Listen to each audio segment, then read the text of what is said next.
কে চাকরি খাওয়া হলো কেন মুখ্যমন্ত্রী জবাব দাও।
মুখ্যমন্ত্রী জবাব দাও।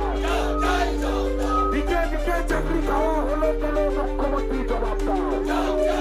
আরে জবাব তোমায় দিতে হবে, জবাব তোমায় দিতে হবে। আরে সেই জবাবের দাবিতে বিজেপি রাস্তায় লড়ছে লড়বে। তুই মানল তো আরে দায়িত্ব বলি অপদার্থ মগান অপদার্থ মুখ্যমন্ত্রী তোমায় জানাই ধিক্কার। আরে চাকরি হবে পেটেরা তুই মানলকে, আরে চাকরি হবে পেটেরা তুই মানলকে। অপদার্থ মুখ্যমন্ত্রী তোমায় জানাই ধিক্কার। অপদার্থ তোমাদের জবাব দাও, জবাব তোমায় দিতে হবে, তোমায় দিতে হবে। চাকরি খেলতে শিক্ষকের চাকরি খেলতে চাকরি খেলতে তোমায় জানাই ঠিক ঠিক তোমায় জানাই ঠিক ঠিক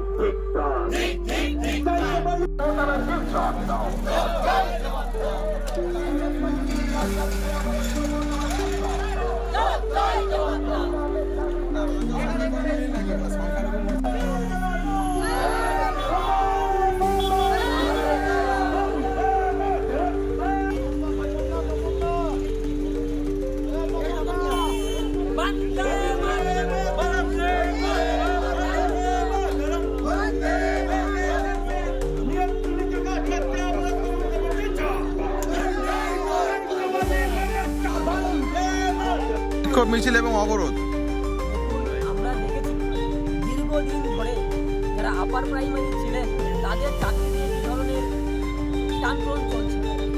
কোর্ট বারংবার বলেছিলেন বর্তমান যে রাজ্য সরকার রয়েছেন তাদেরকে যে আপনারা যাদেরকে ঘুষের বিনিময়ে চাকরি দিয়েছেন তাদের তালিকা আমাদের দিন, তাহলে আমরা যাদের তালিকা দেবেন তাদেরকেই আমরা এই চাকরি থেকে বরখাস্ত করব। কিন্তু বারংবার তাদেরকে চাওয়া সত্ত্বেও তারা কোনো রকমভাবে সুরাহা করেননি, তারা চাইলেই করতে পারতেন। আর এই বর্তমান সরকারের জন্যই আজকে টোটাল 26,000 চাকরি প্রার্থীদের তাদের চাকরি খোয়াছে। এর দায় কে নেবে? মুখ্যমন্ত্রী ছাড়া এর দায় কে নেবে? কেন মুখ্যমন্ত্রী চাইলেই তো পারতেন এটাকে শনাক্ত করতে আলাদা করে, কিন্তু কেন করেন? তাই এই 26,000 চাকরি বাতিলের জন্য আমরা অবিলম্বে মুখ্যমন্ত্রী পদত্যাগ চাইছি। আর যদি মুখ্যমন্ত্রী পদত্যাগ না করেন আমাদের লড়াই সংগ্রাম চাকরি প্রার্থীদের সাথে থেকে জারি থাকবে।